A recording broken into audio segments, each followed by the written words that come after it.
ഞാൻ doctor S Prameela ദേവി, consultant surgeon SUT hospital, പട്ടം, തിരുവനന്തപുരം. ഇന്നത്തെ വിഷയം സ്തനാർബുദം.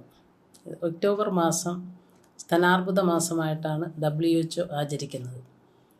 ക്യാൻസർ രോഗികളെ യഥാസമയം രോഗം കണ്ടുപിടിക്കുക, യഥാസമയം ചികിത്സാ വിധേയമാക്കുക, അവരുടെ സാന്ത്വന പരിചരണം, രോഗപ്രതിരോധ പ്രവർത്തനങ്ങൾ, അവരുടെ പുനരധിവാസം, അവരുടെ ബോധവൽക്കരണം എന്നിവയാണ് ഈ മാസാചരണത്തിലൂടെ ലക്ഷ്യമിടുന്നത്. ബ്രസ്റ്റ് ക്യാൻസർ നേരത്തെ ആരംഭത്തിലെ കണ്ടുപിടിച്ചാൽ പൂർണ്ണമായി ചികിത്സിച്ച് ഭേദമാക്കാനുള്ള സാധ്യത വളരെയധികം കൂടുതലാണ്. ഈ വർഷത്തെ സ്തനാർബുദ മാസാചരണത്തിൻ്റെ വിഷയം എന്ന് പറഞ്ഞാൽ ആരും സ്തനാർബുദത്തെ ഒറ്റയ്ക്ക് നേരിടേണ്ടതില്ല എന്നുള്ളതാണ്. ക്യാൻസറിൻ്റെ കാരണങ്ങൾ, പ്രത്യേകിച്ച് സ്തനാർബുദത്തിൻ്റെ കാരണങ്ങൾ നമുക്ക് പരിശോധിക്കാം. പ്രധാനമായി 2 കാരണങ്ങളാണ്: പ്രതിരോധിക്കാൻ പറ്റുന്ന കാരണങ്ങളും പ്രതിരോധിക്കാൻ കഴിയാത്ത കാരണങ്ങളും. പ്രതിരോധിക്കാൻ പറ്റുന്നത് എന്ന് പറയുമ്പോൾ നമ്മുടെ നിരന്തരമായ ചില ജീവിത സാഹചര്യങ്ങളാണ്.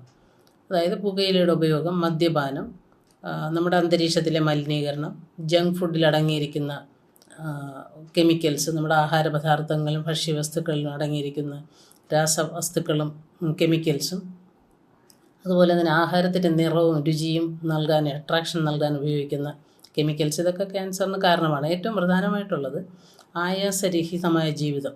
നമ്മളിപ്പോൾ നല്ലവണ്ണം ഫുഡ് കഴിച്ച് വലിയ ജോലിയില്ലാതെ കഴിയുന്ന ഒരു കാലഘട്ടത്തിലൂടെയാണ് മുന്നോട്ട് പോകുന്നത്.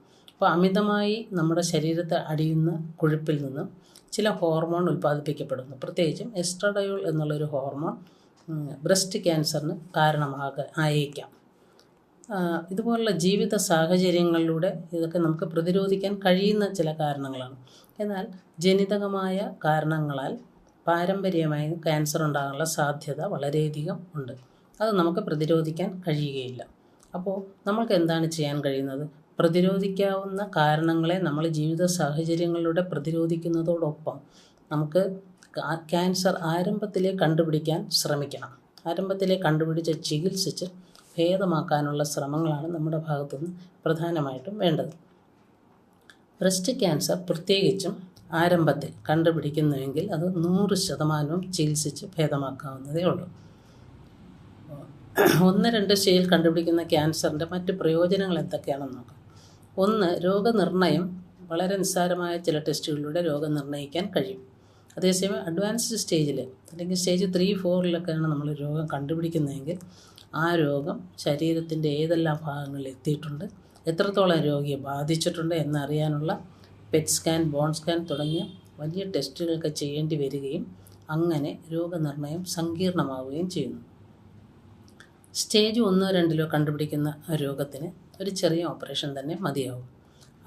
ഓപ്പറേഷൻ കഴിഞ്ഞാൽ, അതായത് മാരടങ്ങൾ മുഴുവനായിട്ട് നീക്കേണ്ടി വരുന്നില്ല. ഓപ്പറേഷൻ കഴിഞ്ഞാൽ കീമോതെറാപ്പി, റേഡിയേഷൻ എന്നിവ വേണ്ടി വരുന്നില്ല. പക്ഷേ അത് വേണ്ടി വന്നാൽ തന്നെയും അതിന് ഒരു ചെറിയ അളവിൽ തന്നെ ആകാവുന്നതേ ഉള്ളൂ.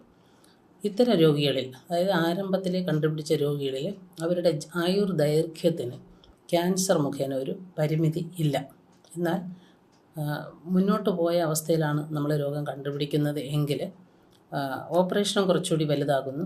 ചിലപ്പോൾ മാരടങ്ങൾ മുഴുവനായിട്ട് എടുക്കേണ്ടി വരുന്നു. കക്ഷഭാഗത്തൊരു ഓപ്പറേഷൻ കൂടി ചെയ്യേണ്ടി വരുന്നു. ഓപ്പറേഷൻ കഴിഞ്ഞാൽ തീർച്ചയായിട്ടും റേഡിയേഷനും കീമോതെറാപ്പിയും നൽകേണ്ടി വരുന്നു. എന്ന് മാത്രമല്ല, എല്ലാ ചികിത്സ കഴിഞ്ഞാലും ഇവരുടെ ആയുർദൈർഘ്യത്തിന് ഒരു പരിമിതിയും ഉണ്ടായിരിക്കുന്നതാണ്. അപ്പോൾ എങ്ങനെയാണ് നമ്മളത് ആരംഭദശയിൽ ഈ രോഗം കണ്ടുപിടിക്കുന്നത്? ബ്രസ്റ്റ് എന്ന് പറഞ്ഞാൽ, അല്ലെങ്കിൽ സ്തനങ്ങൾ, വെളിയിലിരിക്കുന്ന ഒരു ഓർഗൻ ആയതുകൊണ്ട് നമുക്ക് സ്വയം പരിശോധനയിലൂടെ മാരടങ്ങൾ കൃത്യമായി മാസത്തിലൊരു ദിവസം തടവി പരിശോധിക്കുന്നതിലൂടെ നമുക്ക് രോഗം കണ്ടുപിടിക്കാൻ കഴിയും. ഉദാഹരണത്തിന് നമ്മുടെ ലിവർ, ബ്രെയിൻ, അല്ലെങ്കിൽ അകത്തിരിക്കുന്ന ശരീരത്തിൻ്റെ ഉൾഭാഗത്തിലുള്ള ലങ്സ് പോലുള്ള ഓർഗൻസിൻ്റെ ക്യാൻസർ വന്നു കഴിഞ്ഞാൽ അതിൻ്റേതായ ലക്ഷണങ്ങൾ രോഗി പ്രകടിപ്പിച്ച് കഴിയുമ്പോഴാണ് അത് ചികിത്സാ വിധേയമാക്കുകയും രോഗനിർണയത്തിലേക്ക് പോവുകയും ചെയ്യുന്നത്. അവിടെയൊക്കെ സ്ക്രീനിങ് ടെസ്റ്റ് എന്ന് പറഞ്ഞാൽ കുറച്ചുകൂടി കൂടിയ ടെസ്റ്റുകളൊക്കെ തന്നെയാണ് വേണ്ടി വരുന്നത്. അപ്പോൾ ബ്രസ്റ്റ് നമുക്ക് സ്വന്തമായിട്ട് കൈകൊണ്ട് പരിശോധിച്ച് വളരെ ചെറിയ അളവിൽ ഉള്ള മുഴകൾ പോലും കണ്ടുപിടിക്കാൻ കഴിയുന്നു എന്നുള്ളതാണ് ബ്രസ്റ്റിൻ്റെ പ്രത്യേകത. ആ ഒരു അവബോധം എല്ലാ സ്ത്രീകളിലും നമ്മൾ സൃഷ്ടിക്കേണ്ടതുണ്ട്.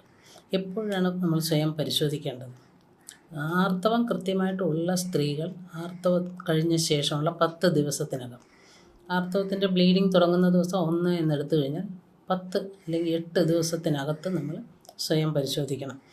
കാരണം ആർത്തവത്തിന് മുൻപ് സ്ത്രീകളുടെ മാറിടങ്ങളിൽ തടിപ്പ്, കല്ലിപ്പ്, വേദന എന്നിവ സാധാരണയായിട്ട് കാണാറുണ്ട് ഒരുപാട് പേരിൽ. അതുകൊണ്ട് തന്നെയാണ് ആ സമയത്തുള്ള പരിശോധനയും ആ സമയത്തുള്ള സ്ക്രീനിങ് ടെസ്റ്റും നമ്മൾ പരമാവധി ഒഴിവാക്കേണ്ടത്. അപ്പോൾ ആർത്തവം കഴിഞ്ഞാൽ ഉടനെ ഉള്ള സമയമാണ് സ്വയം പരിശോധനയ്ക്ക് വേണ്ടത്.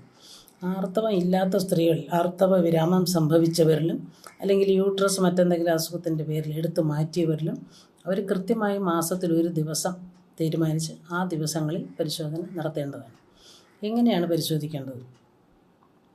ആദ്യം തന്നെ നമ്മൾ കണ്ണാടിയുടെ മുൻപിൽ നിന്ന് മാറിടങ്ങൾ നിരീക്ഷിക്കണം. രണ്ടും ഒരേ വലിപ്പത്തിലാണോ? ചിലർക്ക് ചെറിയ വലിയ വലിപ്പ വ്യത്യാസം ഉണ്ടാകും. അപ്പോൾ നമ്മൾ അടുത്ത കാലത്തുണ്ടായ മാറ്റങ്ങളെയാണ് പരിഗണിക്കേണ്ടത്. വലിപ്പ വ്യത്യാസം, അടുത്ത കാലത്തുണ്ടായ വലിപ്പ വ്യത്യാസം, നിറവ്യത്യാസം, മുലഞ്ഞെട്ടുകൾ ഉള്ളിലേക്ക് വലിഞ്ഞിരിക്കുന്ന അവസ്ഥ, തൊലിപ്പുറത്ത് കാണുന്ന ഡിപ്രഷൻസ് അല്ലെങ്കിൽ കുഴിവുകൾ, അതുപോലെ പ്രകടമായ മുഴകൾ, കക്ഷഭാഗത്തുള്ള പ്രകടമായ മുഴകൾ എന്നിവയാണ്. ഉൾവലിഞ്ഞ മുലഞ്ഞെട്ടുകളാണ് ഏറ്റവും പ്രധാനപ്പെട്ട ഒരു അപ്പിയറൻസ് മാലിഗ്നൻസിയിൽ നമ്മൾ കാണുന്നത്.